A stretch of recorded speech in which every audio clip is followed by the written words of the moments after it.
Hello বন্ধুরা, আসসালামু আলাইকুম। আশা করি সবাই অনেক ভালো আছেন। গত ভিডিওটার মধ্যে আমরা দেখছি এই যে হায়ার ক্লাসের কাজটা, ঠিক আছে? হায়ার ক্লাসের ক্লাসটা কি ছিল মূলত?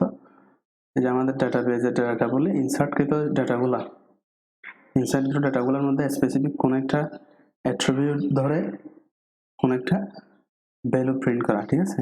কিন্তু আমরা চাইলে স্পেসিফিক কোন একটা অ্যাট্রিবিউট ধরে আমরা ওই অ্যাট্রিবিউটের আন্ডারে ওই রোতে যে ইনফরমেশনগুলো আছে আরো, তাহলে সেগুলো আমরা শো করতে পারছি, ঠিক আছে, হোয়ার ক্লাস দ্বারা। আজকে আমরা দেখব মূলত আমাদের ডাটাবেজে ইনসার্টকৃত ডাটাগুলো কিভাবে অ্যাসেন্ডিং কিংবা ডিসেন্ডিং অর্ডারে শো করা যায়।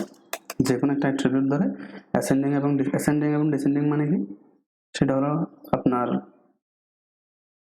উদক্রম কিংবা অধক্রম, বাংলায় যেটাকে মূলত বলা হয় ছোট থেকে বড় কিংবা বড় থেকে ছোট, ঠিক আছে? আমরা এভাবে ডাটাগুলো দেখলে আমাদের দেখতে সহজ হয়। সেটা হোক আপনার লেটারের সাহায্যে কিংবা কোনো একটা নাম্বার কিংবা নাম্বারের সাহায্যে হতেই পারে। তাহলে অ্যাসেন্ডিং কিংবা ডিসেন্ডিং অর্ডারে আমাদের ডাটাগুলো শো করার জন্য তাহলে আমরা কিভাবে এসকিউএল কমান্ড লিখতে পারি সেটাই আমরা মূলত আজকে দেখবো, ঠিক আছে? তো চলুন দেরি না করে শুরু করা যাক। তাহলে এখানে একটা এসকিউএল কমান্ড ইকুয়াল টু, এখানে ধরেন আপনি সিলেক্ট করবেন, সিলেক্ট, আমি এখানে সিলেক্ট করলাম ধরেন ফার্স্ট নেম সিলেক্ট করলাম, লাস্ট নেম সিলেক্ট করলাম, করতেছি এগুলো বলেন তো ফ্রম ইউজার্স টেবল থেকে, ঠিক আছে? তাহলে এখানে সেজন্য আমাকে একটা কমান্ড লিখতে হবে, সেটা হলো অর্ডার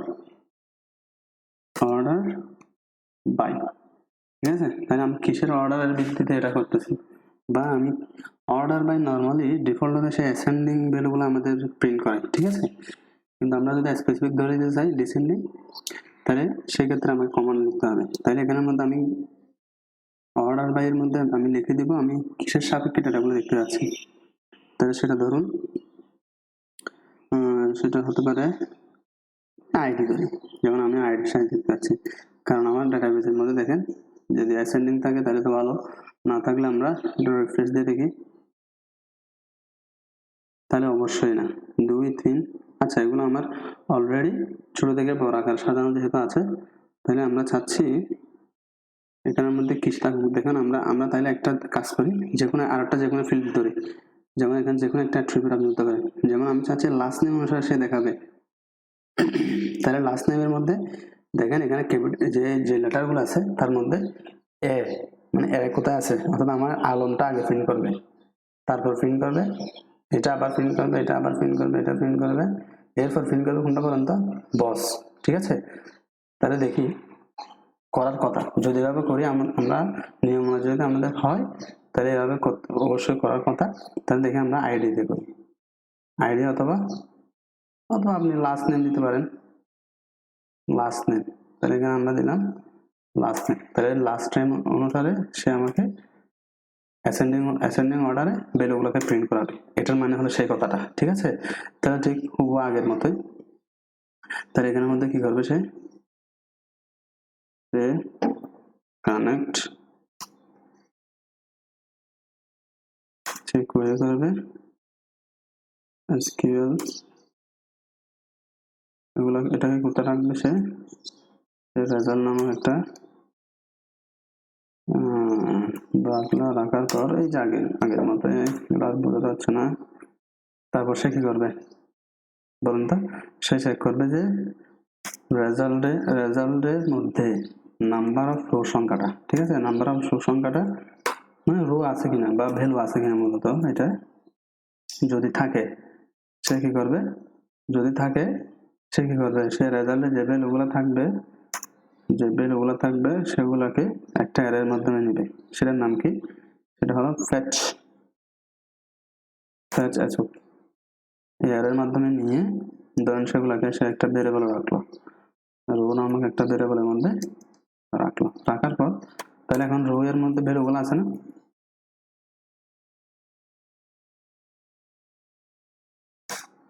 ভ্যালুগুলো অবশ্যই আছে। তাহলে এখন সে ইকো করবে, সে কি ইকো করতে চাচ্ছে আমার, দেখেন সে ফার্স্ট নেম লাস্ট নেম, অর্থাৎ লাস্ট নেম অনুসারে সে ফার্স্ট নেম এবং লাস্ট নেম এই ভ্যালুগুলো দেখাবে। কিন্তু দেখাবে কি অনুসারে বলুন তো, এই যে লাস্ট নেম অনুসারে, লাস্ট নেমের অ্যাসেন্ডিং অনুসারে, ঠিক আছে।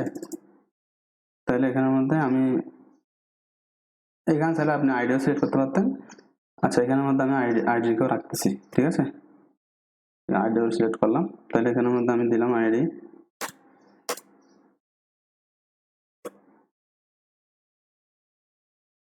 রো, তাহলে রো এর মধ্যে আমার ভ্যালুগুলো আছে। তাহলে এখানের মধ্যে আইডি আছে অবশ্যই।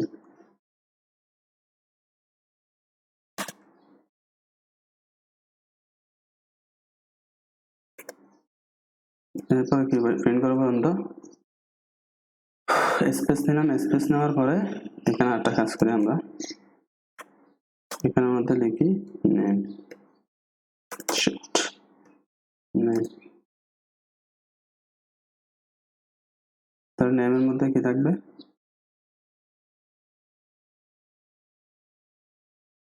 নেমের মধ্যে অবশ্যই এখানে একটা স্পেস নেই, স্পেস নেওয়ার পরে এখানের মধ্যে প্রিন্ট করি রোগের ভিতর যে ফার্স্ট নেমটা আছে, রোগের ভিতর অবশ্যই ফার্স্ট নেম আছে, তাহলে ফার্স্ট নেম প্রিন্ট করলাম,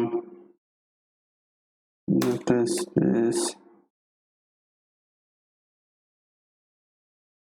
তারপর প্রিন্ট করবো কাকে, রোগের মধ্যে যে লাস্ট নেমটা আছে, রোগের মধ্যে যে লাস্ট নেমটা আছে সেটা,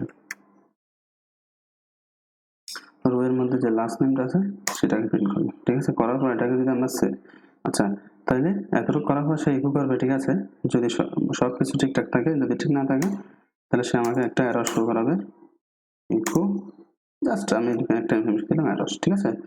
এটাকে সেভ করলাম, সেভ করার পর আমরা যদি রিলোড করি, প্রজেক্ট ডিরেক্টরিতে যাই, যদি রিলোড করি, ওয়াও, সে আমাকে প্রিন্ট করে দেখালো, দেখেন কি অনুসারে বলেন তো, সে আমাকে লাস্ট নেম অনুসারে প্রিন্ট করে দেখালো, এই যে লাস্ট নেম অনুসারে, অর্ডার বাই লাস্ট নেম, ঠিক আছে। তাহলে লাস্ট নেম আগে প্রিন্ট করার কথা কি বলেন তো, এই যে আলম, আলমের পরে আমি একটা ডট দেই,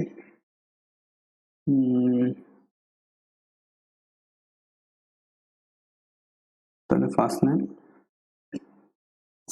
সরি, ফার্স্ট নেম প্রিন্ট করার পর সে কি করো আমাকে, তাহলে ফার্স্ট নেম প্রিন্ট করার পরে সে আমাকে ধরেন এখানের মধ্যে একটা ডট প্রিন্ট করবে, তাহলে এটাকে সেভ করি, সেভ করে আমরা যদি রিলোড করি, সেট, তাহলে এখানের মধ্যে সে কি করলো, আচ্ছা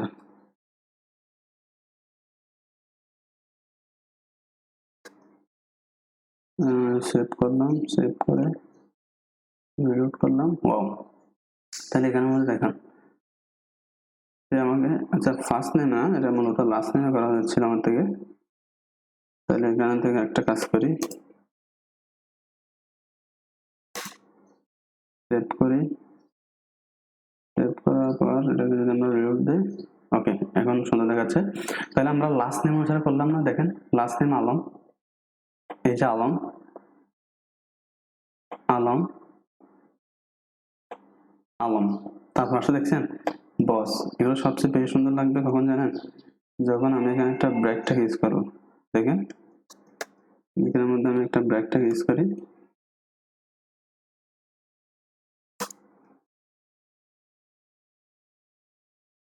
যদি একটা ব্র্যাকেট ইউজ করি তাহলে হয়তো দেখতে সুন্দর লাগবে। আচ্ছা, এই যে কোনো কারণে এটা নিচে প্রিন্ট করতেছে,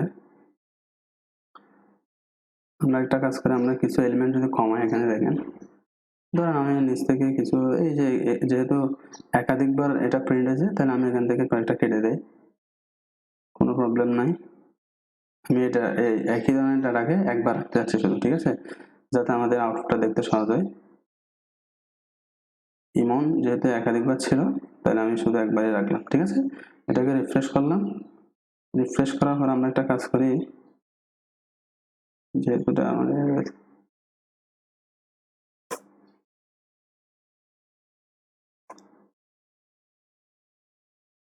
ওকে, এতটুকু করার পর এটাকে সেভ করি, সেভ করে যদি রিলোড করে দেখেন, প্রজেক্ট ডিরেক্টরিতে আসলাম, প্রজেক্ট ডিরেক্টরিতে এসে রিলোড করলাম, তাহলে এখন দেখেন এই যে আমাদের লাস্ট নেমের অনুসারে সে যেহেতু আমাকে ডিসেন্ডিং করতেছে, সে দেখেন আইডি 2টা কিন্তু এখানে, হিসাব অনুযায়ী এটাকে আগে প্রিন্ট করার কথা না, যেহেতু এটা অ্যাসেন্ডিং, ঠিক আছে, যেহেতু এটা ছোট ID2 এটা এখানে থাকার কথা, কিন্তু দেখেন আমাকে সে প্রিন্ট করছে লাস্ট নেম অনুসারে, অর্থাৎ ভ্যালুগুলোকে আমাকে সে অ্যাসেন্ডিং আকারে দেখাইলো। এই যে লেটার দেখেন এ দিয়ে যেটা শুরু সেটা আগে দেখাইলো, তারপর বি দিয়ে যেটা শুরু সেটা এরপরে, এরপরে দেখেন এটা নাবিল, যেহেতু সেটা বি এর পরে, অবশ্যই বি এর পরে লেটার অনুযায়ী যদি আমরা হিসাব করি, তারপর এটা দেখেন রহমান, তাহলে সেটা হলো এন এর পর, এন এর পর আর অবশ্যই, তারপর দেখেন আর। বুঝেছেন? তাহলে এটাই হলো মূলত অর্ডার বাই এর কাজটা, অর্থাৎ সে আমাকে ভ্যালুগুলাকে, আমার ডেটাবেজ ইনসার্টকৃত ভ্যালুগুলাকে অ্যাসেন্ডিং কিংবা ডিসেন্ডিং অর্ডারে শো করাবে। ঠিক আছে? তো ভিডিওটা এতটুকু, নেক্সট ভিডিও ইনশাল্লাহ অন্য একটা টপিক নিয়ে আলোচনা হবে। সুস্থ থাকবেন, ভালো থাকবেন, আল্লাহ হাফেজ।